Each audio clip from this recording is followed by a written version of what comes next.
Para cualquier investigador es un privilegio que alguien lea sus artículos de Bono, entonces le agradezco enormemente. En realidad yo creo que habría que distinguir aquí el papel de un regulador que diseña los CELS y quien tendría que elaborar el impacto regulatorio, ¿no? Que es esta instancia que se llama CONAMER, ¿no? Yo creo que ahí quedaría la solución de esta controversia con la CNER, ¿no? Tendríamos que evaluar realmente en esta entidad, porque el impacto regulatorio es otra dimensión, otra actividad, es decir, es como analizar los impactos de un proyecto en un terreno, en un territorio que tiene toda una problemática social, ¿no? Y que en México ha derivado en verdaderos cuellos de botella y en un incremento impresionante de costos, porque las obras, la infraestructura queda bloqueada, no se puede concluir la obra y son verdaderos problemas sociales, ¿no? Entonces yo creo que esta CONAMER tendría que tener ahí un papel protagónico.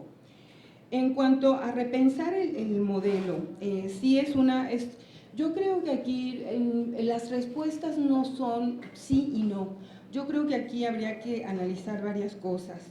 En realidad, pues aparentemente hay una libertad con el mercado para que los consumidores, ¿verdad?, elijan, pero en realidad, en la medida en que se les obliga a suscribirse a ciertas categorías, pues se van condicionando, ¿no?, a entrar en otros regímenes tarifarios, ¿no? Yo simplemente tengo 2 medidores y me obliga a entrar en otro régimen y automáticamente a pagar una tarifa mayor. Entonces, en ese sentido, un poco se habla de la libertad de elegir que queda restringida.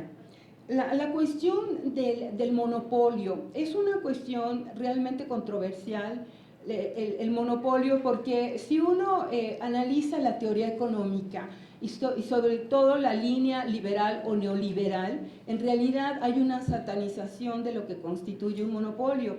Y esta ascripción se adjudica generalmente a las empresas públicas, ¿no? Es decir, un monopolio no se ve en el caso de ExxonMobil, no se ve en el caso de Chevron, no se ve en el caso de BP, que son empresas vertical y horizontalmente integradas. Están desde el pozo, desde el yacimiento en perforación hasta la bomba de gasolina. Tienen un proceso de integración vertical en la medida en que cubren todas las actividades productivas y están integradas horizontalmente en la medida en que tienen otro tipo de desarrollos energéticos, como por ejemplo el fracking, que me preguntó el senador del PRI. Tienen, por ejemplo, están metidas en los renovables, en la geotermia y en algunos casos hasta en el sector eléctrico, como el caso de Petrobras. Entonces, realmente tienen una connotación negativa porque se asocia a la cuestión de las empresas del Estado. Aquí yo a lo mejor desde mi punto de vista de la geopolítica me atrevería a hablar un poco del papel de las National Oil Corporations o de las empresas eléctricas como Electricité de France, que también son empresas verticalmente integradas, ¿verdad? Y que hoy día realmente en casos de países, por ejemplo, que no tienen recursos, como es el caso de Francia, el caso de Corea del Sur, el caso de muchos países que realmente tienen una problemática fenomenal en términos de recursos, que afortunadamente no es el caso de México, es un poco la manera en que alcanzan a cubrir estas deficiencias. Electricité de France, por ejemplo, inclusive exporta con la energía nuclear que produce a sus países vecinos. Entonces, en realidad, esto del monopolio, sí hay una cuestión, digamos, que no solamente tiene que ver con concentración del mercado, que en realidad podría tener cierta validez, pero más bien la connotación en términos, digamos, comunes, teóricos y los que hoy conocemos, es una connotación en contra de las empresas públicas del Estado. Yo diría que muchas veces en los procesos de apertura lo que sucede, y generalmente lo que hay a nivel mundial, son empresas oligopólicas en el plano internacional en diferentes industrias de la energía. Entonces, realmente ahí un poco se rompe la idea de esta idea de libertad, de que todos son tomadores de precios, ¿verdad? Esa construcción de un productor pequeño que toma precios y que realmente compite. Las estructuras internacionales son oligopólicas. En todo caso, me parece muy interesante realmente reevaluar, porque pues todo tiene que tener una evaluación, qué bondades o qué perversiones tendría fortalecer una empresa del Estado. Ahora, la cuestión de las subastas, ¿cuáles y la transición y cuáles en transmisión? Realmente yo creo que en esto a mí me parece que también no es de sí, no.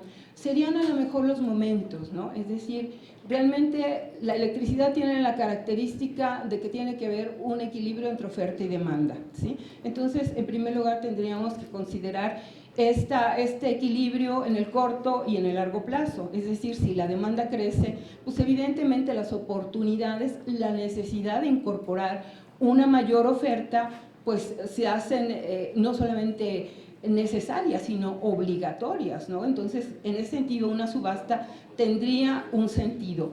La otra cuestión es cuando hay un excedente de energía. Nosotros sabemos que la electricidad no se puede almacenar y en muchos casos hay países, por ejemplo, que tienen excedentes. Por ejemplo, me atrevo a citar el caso de Alemania, que es un caso que tiene renovables.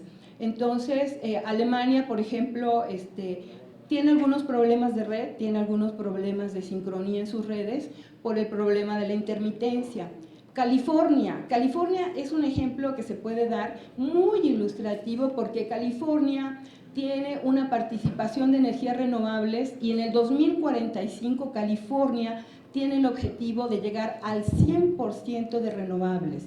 Pero California tiene un excedente ahorita de electricidad que tiene que mandar su electricidad a Nevada y a Arizona y tiene que pagarles además para que reciban su electricidad. Entonces, ¿se imaginan qué sucede con estos excedentes que no se pueden absorber por parte de los países, ¿no? Entonces, esto es un problema de redes, es un problema que habría que analizar tecnológicamente y que darle salida. A mí me parece que una solución pues tendría que ver con todos estos problemas y con tiempos, es decir, no es una respuesta de sí y no, tendría que ver con los requerimientos. Hasta donde yo sé, en estos momentos el margen de reserva es bueno para México, 15-17% por arriba de la demanda, la generación. Es decir, estamos bien y en ese sentido pues habría que ver, contemplar las necesidades futuras, ¿no? También con la zona, por supuesto, realmente. La Baja California y Yucatán tendrían que tener un cuidado más especial, pero en todo caso queda claro que nacionalmente son las áreas problemáticas, tanto en infraestructura como en este problema de abasto eléctrico, ¿sí? Entonces, pues la cuestión de la transmisión, yo creo que sí, evidentemente, pues tendría que ir en consonancia con el aumento del mercado, con el aumento de la infraestructura y pues tendrían prioridades estos requerimientos geográficos específicos. Esa sería. Sí, gracias. Sí. ¿Usted está de acuerdo que se le den estos CELS, Patito, a las hidroeléctricas, a las viejas? Yo estaría de acuerdo en una repotenciación de la hidroeléctrica, pero no porque eso ya se descontó en la reforma de 2014. Sí me gustaría saber su postura concreta respecto, ya sé que es la CONAMER y aquí estamos firmando un punto de acuerdo para que la CONAMER haga este debate, pero su postura de usted sería, ¿cree que es correcto entregarle estos certificados de energía limpia a la infraestructura ya instalada que desde mi punto de vista se descontó en la reforma del 2014? Esa sería más bien mi pregunta concreta. Sí, me parece muy buena la pregunta. Realmente yo a lo mejor, digo, si me pongo la cachucha de académica, yo acudiría a cuál fue el objetivo de haber generado estos certificados de energía limpia. Y todo esto tiene que ver con la emisión de gases de efecto invernadero, con los compromisos de México para cumplir el cambio climático. Como usted correctamente dijo, México tiene la obligatoriedad de un 35% de renovables para el 2024. Entonces, realmente, vamos muy mal. sí, vamos, por supuesto. Y en realidad yo creo que el objetivo de los países realmente sería construir ese mix energético de renovables, de energías limpias a futuro. Quizá la parte más controversial esté en pues si realmente esta construcción tiene que ver con lo nuevo o con lo viejo. Evidentemente yo creo que se debe dar preferencia a lo nuevo, a la nueva participación, a la nueva oferta, como usted sugiere, de energías renovables. Sí, gracias a usted. Doctora, muchas gracias. De veras, doctora, pues a mí me impresionó los ejemplos de